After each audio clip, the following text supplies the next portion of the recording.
আসসালামু আলাইকুম এভরিওয়ান। সবার দীর্ঘায়ু কামনা করে সম্পূর্ণ আয়োজন জুড়ে থাকছি বরাবরের মতো আমি রুমা হোসাইন। আজ আমি আমার ফেভারিট একটি ডিশ আপনাদের সঙ্গে শেয়ার করব। আমি আজ রান্না করব কবুতরের মাংস। এভাবে কবুতরের মাংস রান্না করলে অনেক বেশি মজার হয়। যারা একেবারে নতুন রাঁধুনি আশা করি তাদের কাজে লাগবে।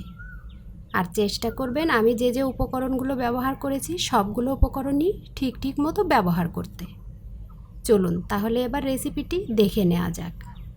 এখানে আমি 3টি কবুতরের বাচ্চার মাংস কেটে বেছে ধুয়ে নিয়েছি।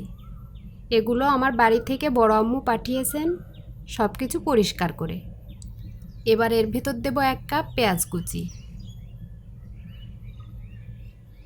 1 চামচ লবণ, 1 চামচ ধনিয়া এবং জিরা গুঁড়া, 1 চামচ গরম মশলা গুঁড়া, 1 চামচ মরিচ গুঁড়া, 1 চামচ হলুদ গুঁড়া, 1.5 চামচ আদা রসুন বাটা এবং 3-4 টেবিল চামচ সয়াবিন তেল।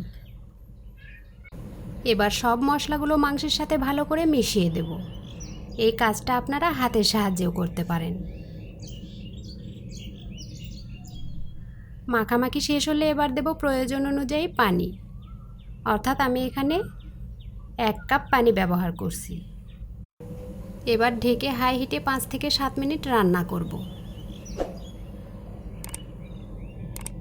5-7 মিনিট পর ঢাকনাটি তুলে নেড়েচেড়ে দেব।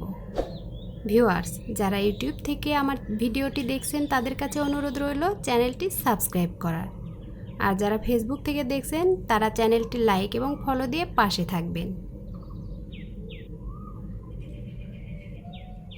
এবার আবারও ঢেকে কিছুক্ষণ রান্না করব।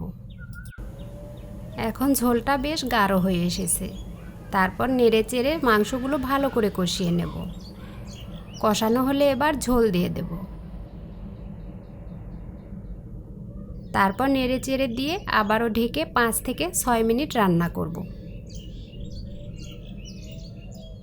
দেখুন আমার কবুতরের মাংসের ঝোলটা কিন্তু অনেকটাই গাঢ় হয়ে এসেছে। এবার আমি নামিয়ে নেব। এখন মাংসটাকে বাগার দেব। এজন্য চুলায় প্যান বসিয়ে তাতে একটি পেঁয়াজ কুচি দেব। এবার দেব 3 থেকে 4 টেবিল চামচ রান্নার তেল। তারপর তেলের ভেতর পেঁয়াজটা নেড়েচেড়ে ব্রাউন কালার করে ভেজে নেব। পেঁয়াজে যখন এরকম একটা কালার চলে আসবে তখন এর ভেতর মাংসগুলো ঢেলে দেব। মাংসটা ঢেলে দিয়ে সঙ্গে সঙ্গে মাংসটাকে ঢাকনা দিয়ে ঢেকে দেব। তারপর চুলাটা বন্ধ করে দেব। এতে করে বাগারের যে ফ্লেভারটা সেটা পুরাটাই মাংসে ছড়িয়ে পড়বে। 2-3 মিনিট পর ঢাকনাটি তুলে মাংসের ভেতর ছড়িয়ে দেব টেলে নেওয়া জিরা গুঁড়া। তারপর আবারও কিছুক্ষণ ঢেকে রেখে দেব। ব্যাস তৈরি হয়ে গেল আমার কবুতরের মাংসের রেসিপি। আমার এই কবুতরের মাংসটা এতটাই মজা হয়েছিল যে পাতিলের সব ভাত শেষ হয়ে গিয়েছিল। আশা করি এভাবে রান্না করলে আপনার রান্নাটাও অনেক বেশি মজার হবে ইনশাল্লাহ। আজ এখানেই বিদায় নিচ্ছি। দেখা হবে অন্য কোনো রেসিপি সঙ্গে নিয়ে। সে পর্যন্ত সবাই ভালো থাকবেন। আল্লাহ হাফেজ।